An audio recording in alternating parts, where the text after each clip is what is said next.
They laughed at me while sipping champagne I paid for. My hands still smelled of bleach. My back ached from scrubbing the deck beneath their designer shoes. I was wearing a borrowed apron, the same one I used to wear when baking birthday cakes for my daughter. But that night, she didn't see a mother. She saw a cleaner. Her husband saw something even less. And yet, they were standing on my yacht. Every insult, every sideways glance, every word they didn't say became bricks in a wall they thought they'd built to shut me out. But they forgot one thing. I built the foundation. Stay with me till the very end and let me know where you're watching from so I can see how far the truth really spreads. I was crouched near the helm, scrubbing a scuff off the teak floorboards when I heard the laughter. It wasn't just any laugh. It was Jake's. That sharp, nasal chuckle he always used when he was trying to sound clever in front of someone. My knees ached from the crouch, but I kept my head low, pretending to focus on the stain as he stepped onto the deck. He was wearing those obnoxious loafers and a linen shirt, holding a cocktail sunglasses perched like he was born into money. Emily stood just behind him. She didn't say anything. I could feel her eyes glance at me and flick away like I was something she was embarrassed to see. I had tied my gray hair back under a crew cap and wore an old apron that still smelled faintly of lemon polish. It wasn't what I normally wore, but she'd asked me to help. "Mom, we can't afford extra staff for this one. Just help us tonight, please." I'd said yes. I wanted to be part of the evening, maybe catch up, maybe feel like I still had a place in this family. But when Jake leaned in and said loud enough for the other guests to hear, "Looks like they're hiring retirees to clean boats now." "That's cute," I froze. I didn't answer. My hand clenched tighter around the rag. It wasn't just what he said. It was the way he said it, like I was invisible, like I was a punchline. I looked up for just a second. Emily met my eyes, then looked away, sipping her drink, pretending she hadn't heard a thing. That crushed me more than the words. The serenity was shining. Every detail had been meticulously prepared. I'd done most of it. Woke up early, wiped down the chrome polish the railings, even prepped the hors d'oeuvres tray. It had taken years to build up to owning this yacht. Years of saving, investing, and holding my breath with every downturn in the market. This was supposed to be a surprise. A quiet act of reclaiming something for myself. My late husband and I had always dreamed of sailing through the Florida Keys together, and this boat was named for that dream. I'd thought maybe, just maybe, tonight would remind Emily of who I really was. But instead, I was the help. The party continued around me. Laughter, champagne flutes, clinking Spotify jazz, humming through the outdoor speakers. I kept working. Someone asked me to top off their glass, and I did it. No one looked twice. No one wondered why the woman wiping down the bar looked like she'd rather jump overboard than serve another canap. I overheard one guest ask if I was new. Jake chuckled and said she's just a local friend. Helps us sometimes. Emily didn't correct him. That was when I knew. I hadn't just lost a daughter to marriage or to adulthood. I'd lost her to image. To Jake. To whatever version of herself she had created to fit into this new world where mothers were liabilities and status was currency. I kept wiping. My hands were trembling a little, but I stayed silent. I swallowed every word I wanted to say because I knew this wasn't the time. But oh, I was taking notes. Every insult, every averted glance, every sip of wine that went down instead of an apology. I was storing them somewhere deep where they'd stay safe and sharp. I told myself to breathe, to remember that the truth doesn't need to shout. The truth waits. And sometimes the ones who are stepped on end up standing taller than anyone expects. But that night, I was small. That night, I was humiliated. And no one stood up for me. There was a time when my life moved to the rhythm of waves.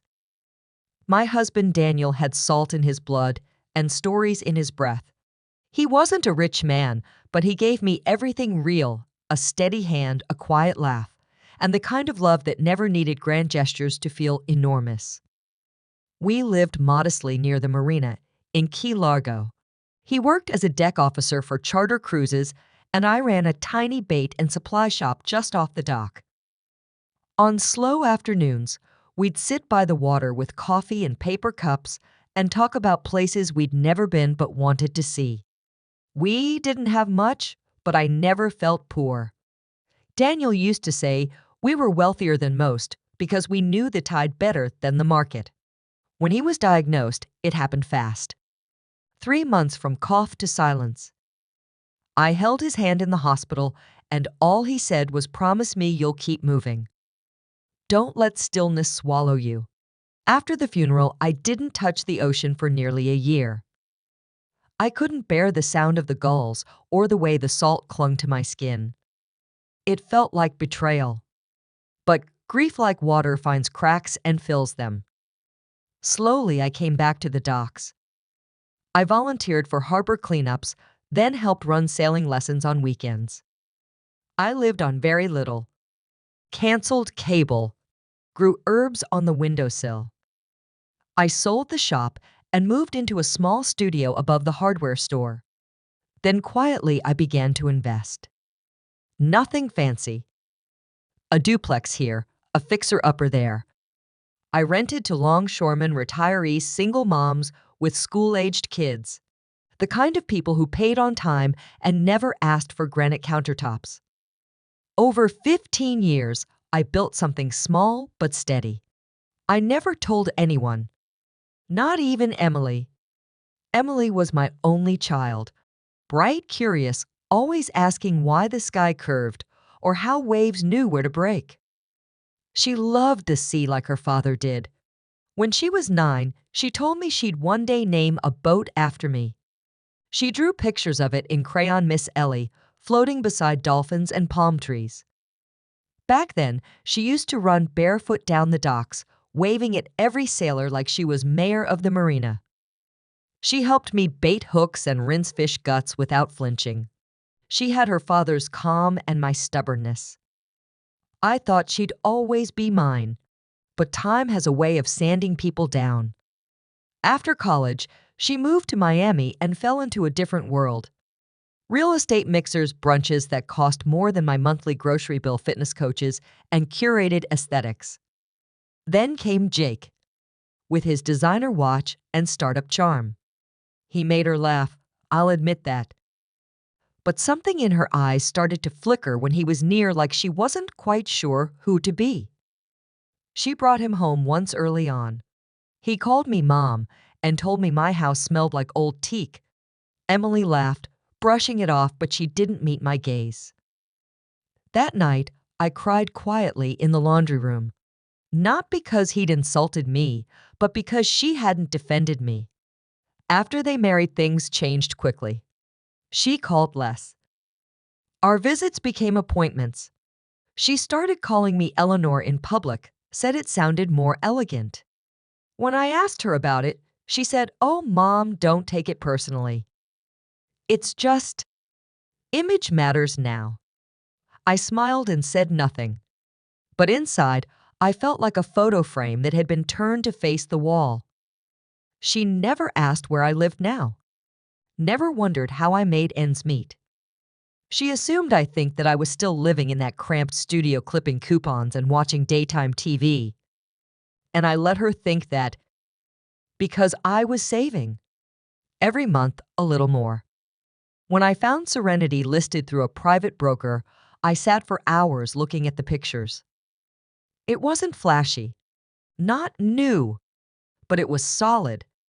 It was sea-tested. I made the purchase quietly under a holding company I set up years ago. I didn't tell Emily. I told myself it was because I wanted to surprise her. But maybe, if I'm honest, I also wanted something of mine that couldn't be touched by her world. A piece of Daniel and me floating in its own time. I named it Serenity because that's what I craved. Not attention, not revenge, just the peace that comes from knowing who you are and not needing anyone else to confirm it.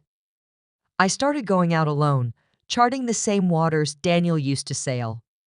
The engine's hum became my prayer. The sun on the deck, my therapy. But even Serenity isn't immune to storm clouds. And mine came wearing boat shoes and calling me just a helper.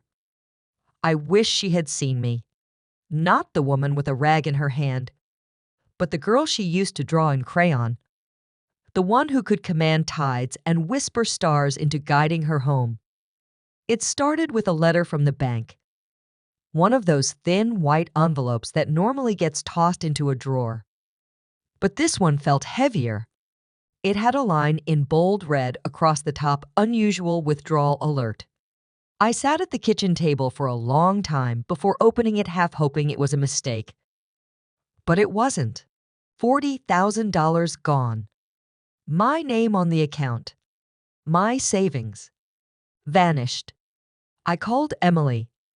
I didn't yell. I didn't accuse. I just asked if she knew anything about the withdrawal. There was a pause, long and awkward, and then she said almost casually, "Oh, that. Yeah. Jake needed seed funding for a new app. You aren't going to use that money, right?" That line cracked something open inside me.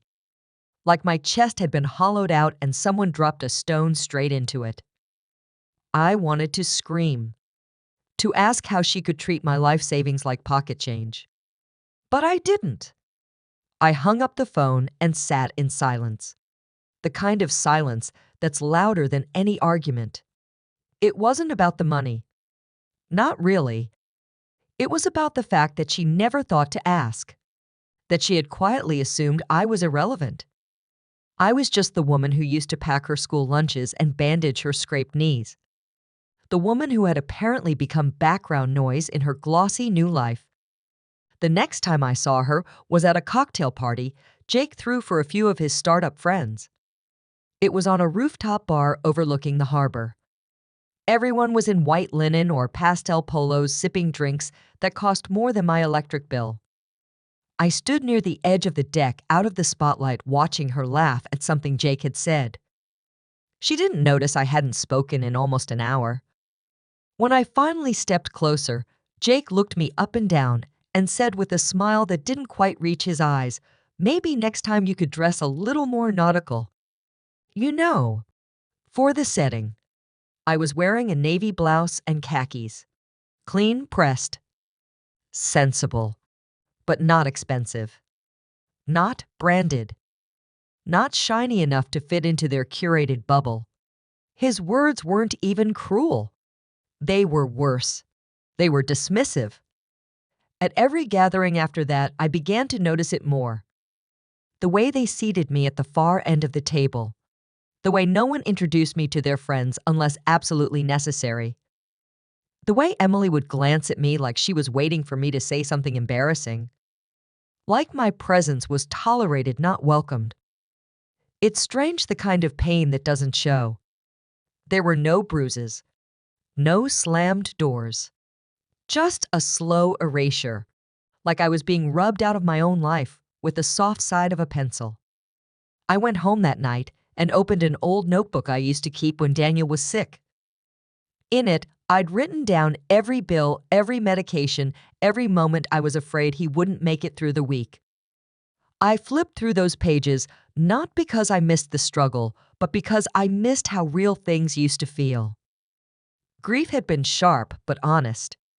This was different. This was a betrayal wrapped in politeness. One afternoon, Jake handed me a flyer for a marina event and said, "Thought you might like to help out. You're good with deck work. Maybe you could clean up a few boats?" Emily nodded beside him like it was the most normal suggestion in the world. They didn't know.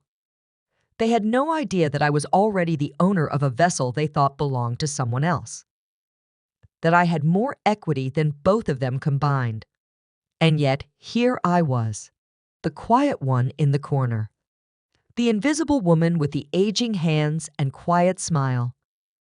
I wish I could say I confronted them then, that I threw the flyer back in his face and told them what serenity really meant.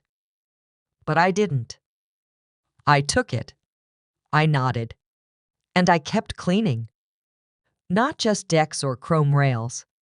I was cleaning my heart, wiping down years of being unseen, polishing the memory of a daughter who once held my hand at sea and promised never to let go. The truth is, some wounds don't bleed. They just burn, quietly, constantly, and the deeper they are, the less you talk about them. You just carry them like ballast, waiting, watching, knowing one day the weight will shift. And everything will change. The sun had barely begun to set when the first guests stepped aboard Serenity. Jake had spared no expense for this one. The deck gleamed under fresh, polished champagne buckets, lined the bar, and ambient jazz floated in the air like perfume. This wasn't a family celebration. It was a pitch. A spectacle dressed as a party. A night to impress investors who cared more about brand image than the people serving drinks. I wore the same crew apron from last time. Emily had handed it to me that morning and said quietly, "We can't afford more staff, you know. Just stay near the galley. Keep things moving. Don't say too much." It was supposed to be a favor, a little help, but I knew what it really was. It was a request to disappear neatly and without complaint. So I moved through the crowd with a tray of flutes, smiling politely when someone reached for one. No one asked who I was. No one cared. My shoes stuck slightly to the newly cleaned deck as I moved, and I could hear the soft clink of glass behind me. Laughter rolled over the rails. Every sound felt louder than usual, every laugh like it knew I didn't belong. Near the stern, I caught a glimpse of Jake shaking hands with a man in a tailored suit.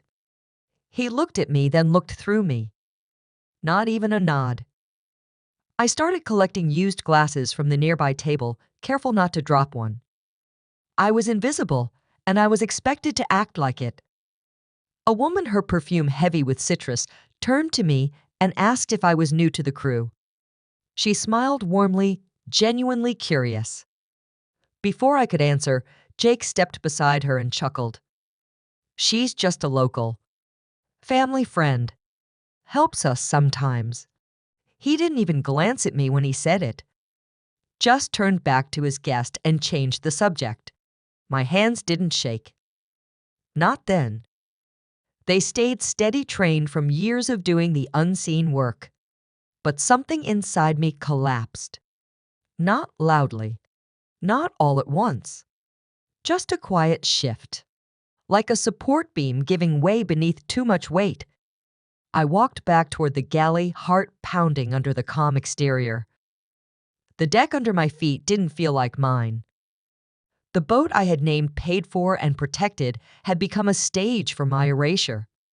Every smile I'd forced, every glass I'd rinsed, every inch I had scrubbed it, had all led to this moment where I was demoted to nobody in front of strangers who now believed it. I looked toward Emily. She was laughing with a group near the helm, glass in hand, shoulders relaxed. She looked beautiful, confident, untouched by the shame I was carrying. I wondered if she'd heard him, if she even flinched when he said I was just a local. A part of me wanted to drop the tray, let it crash and shatter, and make them all look, make them see me. But I didn't. I turned toward the bar and kept moving, one foot in front of the other. Smile soft, chin lifted, voice silent. Inside the galley, I let out a slow breath and leaned against the cool stainless counter. My chest was tight, but no tears came. I didn't have the energy left to cry. I was too tired.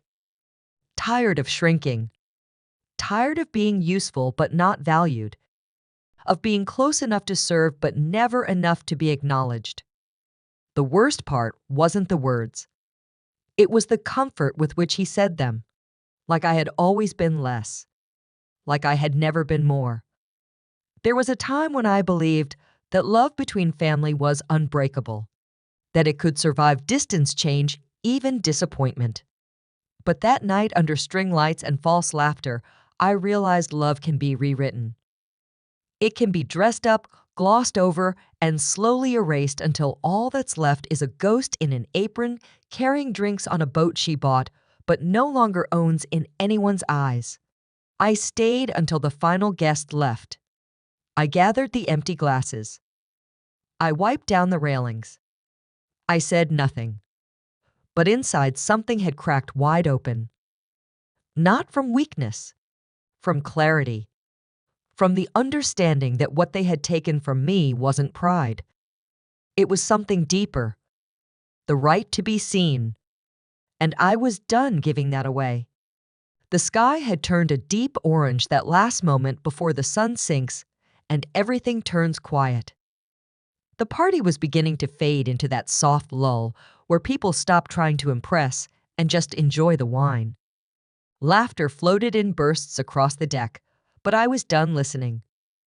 I was done playing my part in someone else's performance. I stood near the galley watching them through the tinted windows. They moved freely without thought, without question. Emily tucked a curl behind her ear and leaned into Jake as he spoke to two men in matching blazers. She looked so at ease, like nothing in the world had ever scraped her soul. I wiped my hands one last time on the apron and untied it, folding it with care. I stepped out into the warm air and crossed the deck. No one noticed.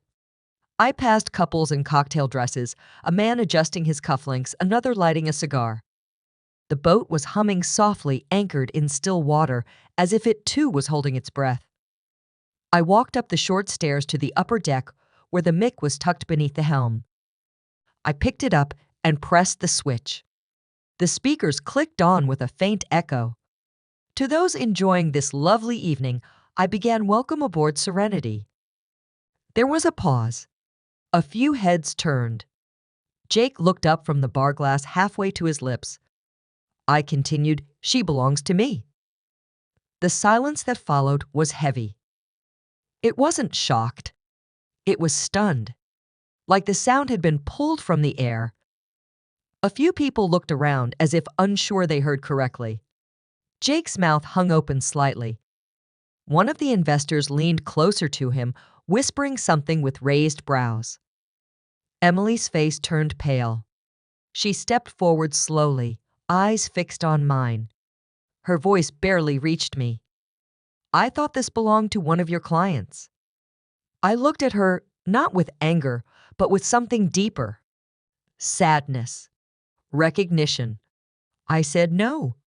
It belongs to the woman you stopped seeing a long time ago. There was no applause, no dramatic music, just the creak of the boat and the wind brushing against the canopy. It was the kind of moment that changes everything without needing to shout. Jake stared at me like he was trying to do the math to connect the woman in the apron to the name on the deed. I saw Emily blink twice the way she used to when she was overwhelmed. She didn't say anything else. She didn't need to. Her silence told me more than her words ever could. I set the mic down.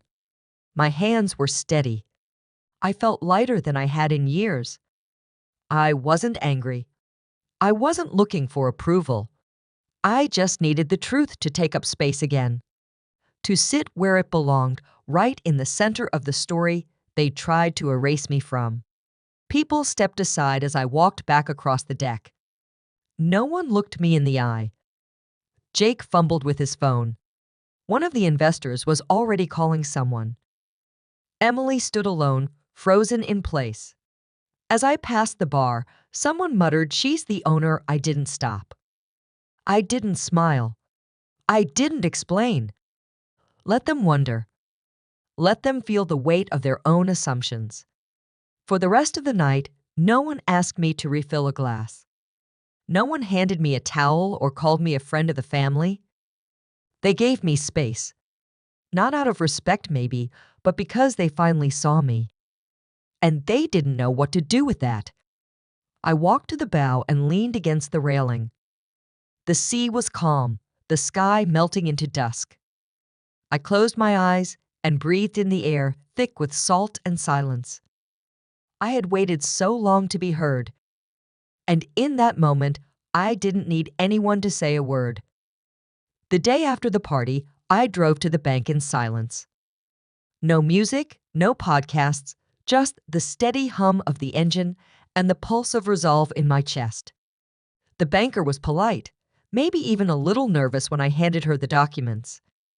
I closed every joint account, transferred ownership of all holdings into my private trust, revoked the power of attorney Emily had once signed for during my hospital stay. No fanfare, no explanations, just a clean, sharp line drawn through everything that had once connected us on paper. At home, I packed a single box with financial records, legal notices, and printouts of past transfers. I didn't burn them. I didn't shred them. I just placed them in the back of a drawer where they could rest without haunting me. The silence that followed felt different this time.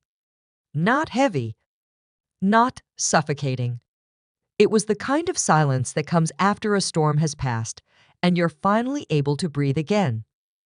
3 days later, Jake sent an email.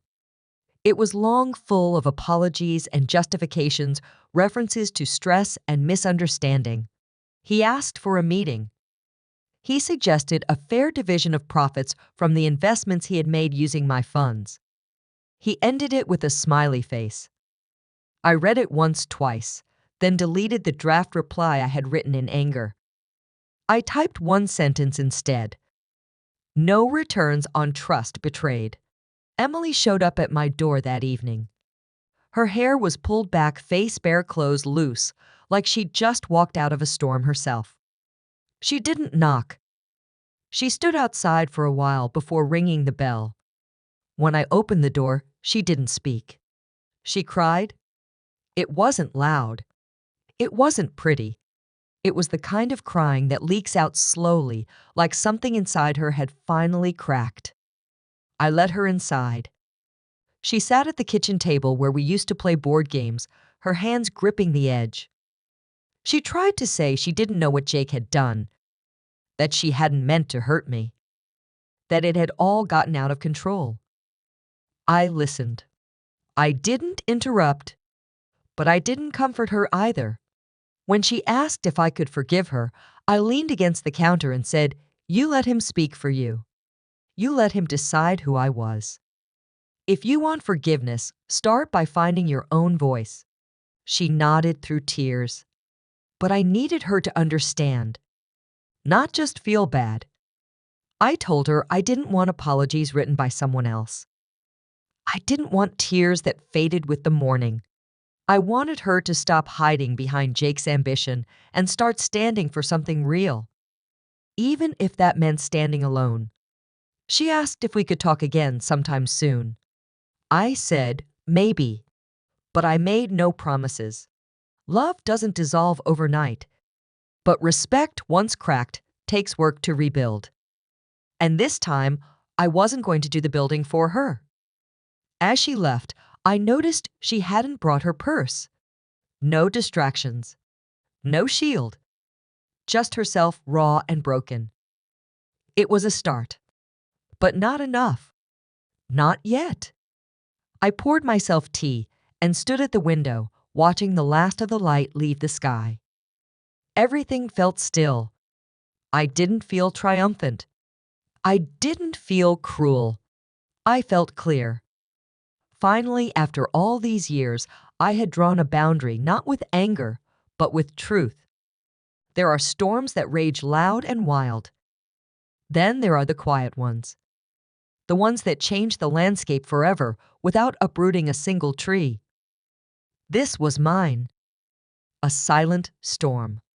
And I had survived it. On my own terms. It started as a clip on someone's phone. Just a few seconds long. Jake laughing, gesturing toward me in my apron, making one of his careless jokes. You know, she used to be someone. Now she's just around. The kind of moment no one thinks twice about until it's online.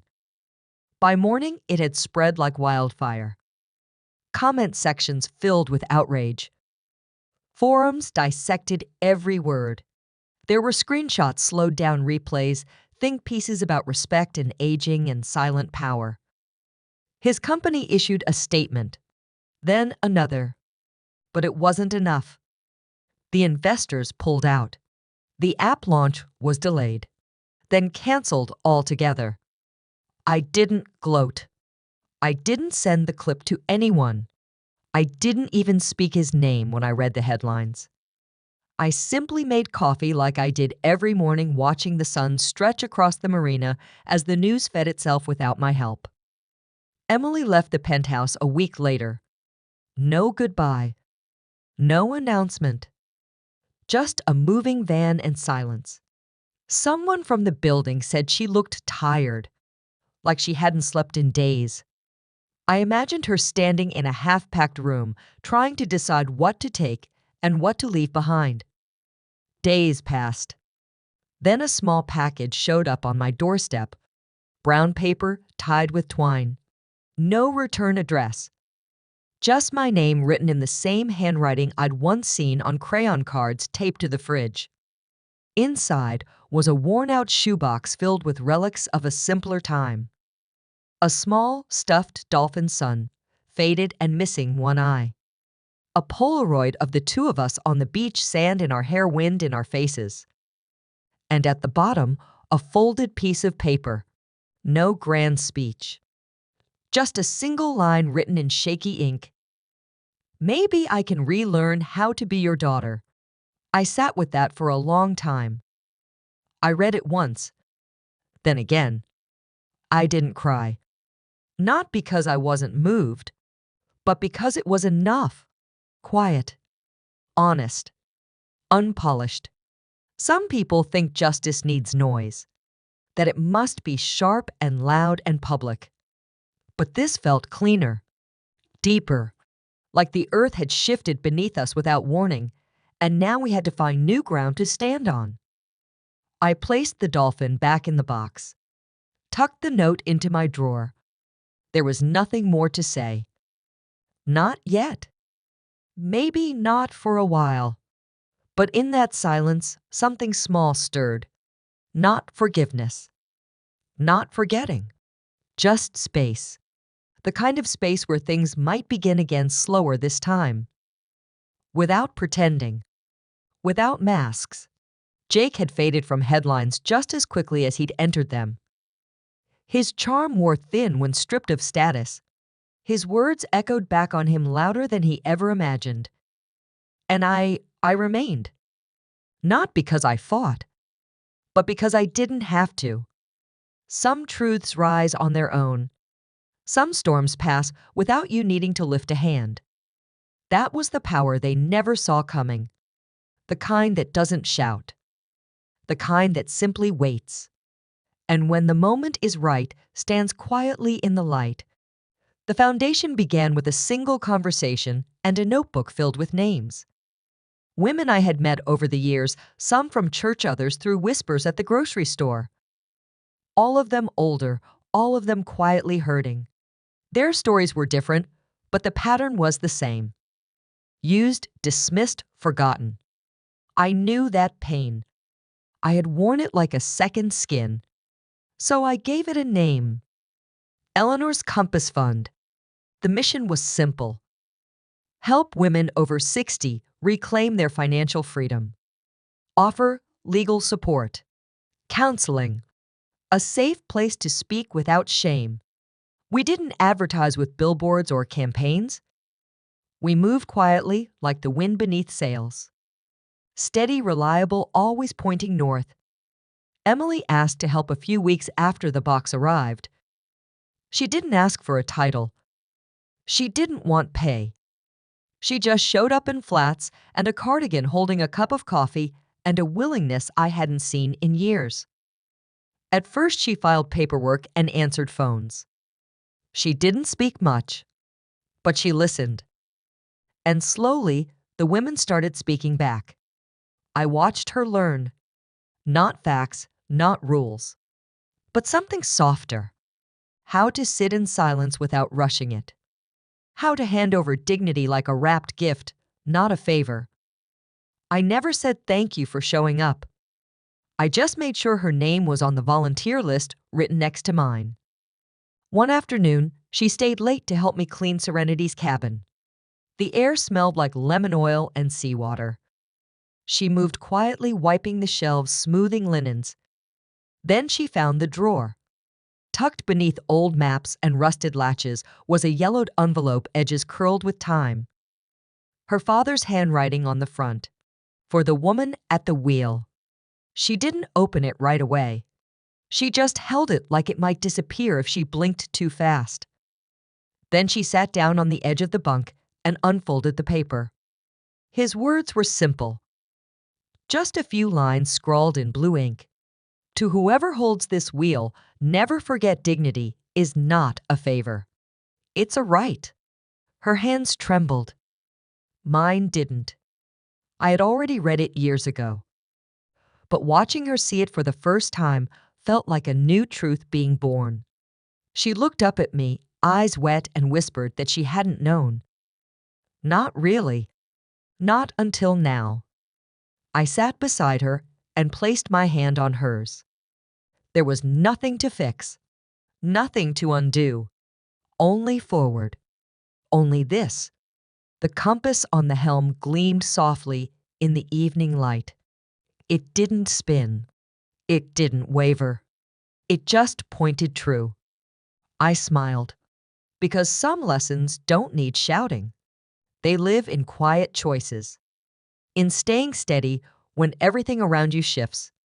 And sometimes the most powerful journeys don't begin with running. They begin with coming home.